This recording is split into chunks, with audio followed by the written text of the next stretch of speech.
get Michael back, even if for a limited portion. But what did he look like today, and I guess how comforting is it to get him back on the field? Yeah, he looked good. He looked really good. I know he's been chomping at the bit. Obviously, he's a guy who has never missed time. Is always fighting through things throughout the season. But man, such a tough guy, and a great competitor. So great to get him back. He looked really good, and so we'll see what that role is and go from there. Next question's from Anthony. Beyond that, Alvin is obviously healthy. Has there been anything noticeably different about him this year? Um, I mean, I think we've all seen him make some plays here over the last few weeks that we're used to seeing, and yet at the same time it's like there's this extra gear, like there's this extra juice. You see defenders take angles on him that look like they're going to be able to make the play, and all of a sudden he gets to the edge, or he breaks the tackle or whatever it might be, and you just kind of shake your head. And he's a special athlete, special talent. Next question's from Catherine Terrell. What's the challenge of trying to plug someone in Thomas's spot when Thomas is likely a guy that gets like 80% of the reps in practice and has all these plays probably designed specifically for him in mind? Like, what's the hardest thing about just trying to move on to next man up? Well, I'd say at the receiver position, especially for receiver quarterback, it's time on task. So it's that rhythm, it's that trust, it's that familiarity with both them running the route and the timing and the rhythm of it, and then me seeing it and me being able to anticipate it, and so there's so much that goes into the execution of the passing game, or the precision of the passing game. So that takes time, and even when you've got multiple guys on the field, obviously they're all working in concert. They're all working together, and once again there's a timing and a rhythm to how you're working through your progression and just all those things. Next question's from Brett Martell. Hey Drew, with Michael, even though he did play in week 1, it wasn't necessarily his typical game. I think it was his fewest catches since early 2017. Did you get a sense, looking back on that game, of why it played out that way? And at the same time, is it an example of how his presence can affect a game even when he's not getting all the balls? Yeah, no, absolutely. I mean, listen, that game's kind of a blur. I mean, I can remember a few plays from the Tampa game, but yeah, obviously his presence is a difference, because at any moment he can make big plays, and he's obviously a featured guy. So it's good to have him back. Next question's from Mike Triplett. Drew, mine's a little off the beaten path, but we've got 2 Texas high school quarterbacks in this game. That happens a lot in the NFL. Who do you think is the best Texas high school quarterback of all time? Well,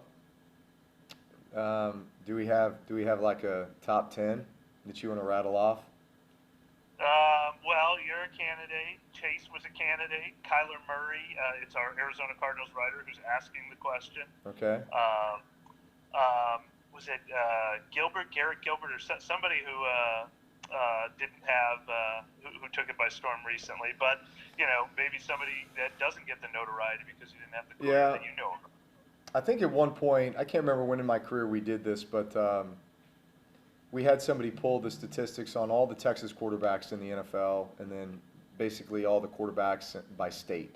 So obviously California had a bunch, but Texas was by far the one that had the most. And this was all quarterbacks. So not just starters, even though there was probably 8 starters or so on that list. So 25% of the league was starting quarterbacks were Texas high school quarterbacks, and there was a bunch of backups. I mean, listen, going back to the Detmers, both the Detmers were Texas kids. Baker Mayfield, of course.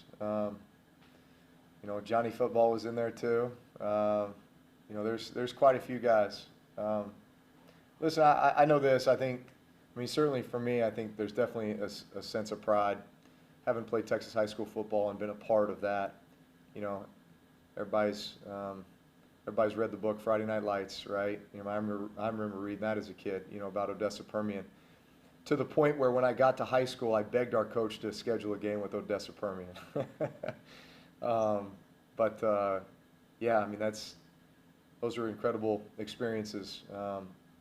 Really unique, I think, to any place or sport. Thank you. Questions from Fletcher Mackel. I was going to ask a question Stafford related. I remember back in '09, he made his first start against you all when he was a rookie, which for some of us seems like yesterday, but I know that's been 11 years.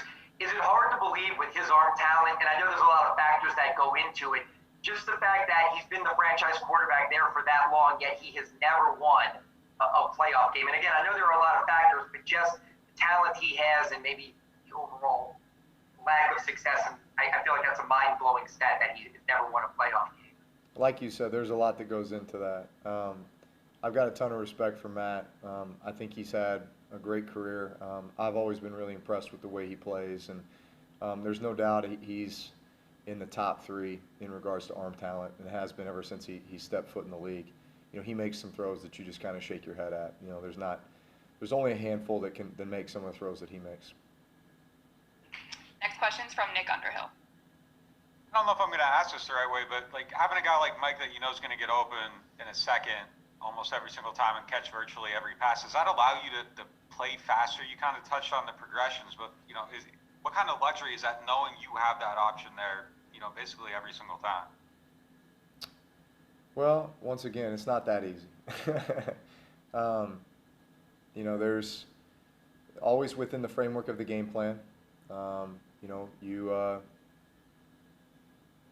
still go through your read. There's still a thought process and a mindset on every play. I mean, certainly knowing that you have a guy like Mike, and you know, if you like that matchup, you know, depending on the situation, you know, that can be, you know, kind of a big alert in your mind. Yeah, it definitely makes a difference. Next question's from Rod Walker. Hey, Drew, how close do you feel like this team is to, you know, getting it all together and everything just clicking for you all? I mean, listen, we're a few plays away, you know, I'd say on both sides of the ball.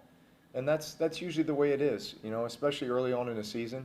You know, you're still trying to find your rhythm. And, you know, it's unfortunate that,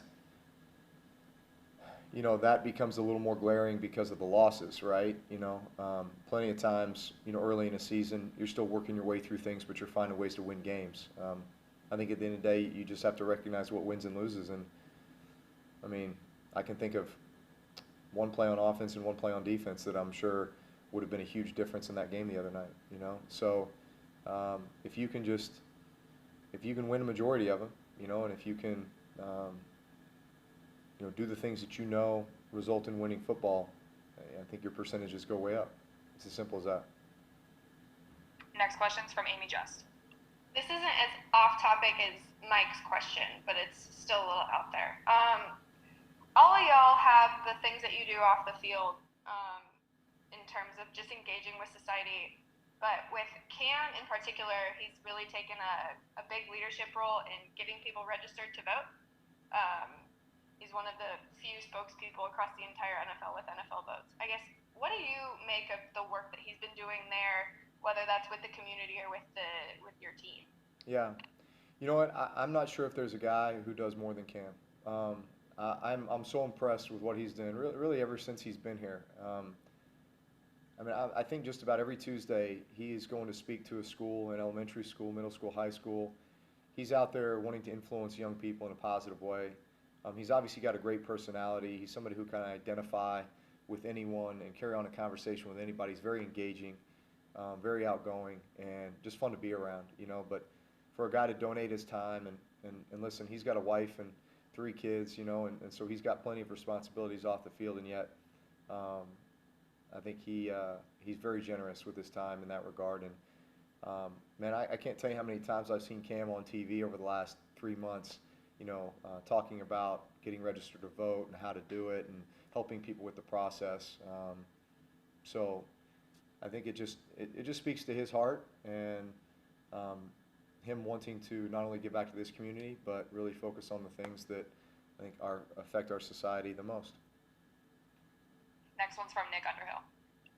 Drew, it looked like things kind of got clicking a little bit with Emmanuel Sanders in this last one. Do you feel like that's starting to come together a little bit each week? Yeah, I do, and I think we're just scratching the surface. I mean, it's really just a matter of opportunity. I think there's so many more opportunities there than what we've taken advantage of so far. So I'm excited to watch that progress. Next question's from Luke Johnson. Hey Drew, I mean, you guys have been 1-2 before, 0-2 before. What is that level of experience? Just kind of we have been there before mindset. Does that actually help, or is every season just kind of its own thing? You don't have to even rely on that stuff. Listen, I mean, I'd say this: like whether we were 3-0 or whether we were 1-2, I'd have the same level of a sense of urgency and of preparation and expectation and all those things. It's still so early, right? And I know we're just scratching the surface. I know we can be so much better in so many different areas. And really, overall, it's just our execution, right? How can we continue to execute at the very highest level? You know, what we've been able to do around here for a very long time. And each season's a new season, and you plug in new pieces. And I'm excited about the guys we have. I think we can do a lot of great things. We just have to continue to pull it all together. All right, we're all set. Thank you, Drew. All right, guys.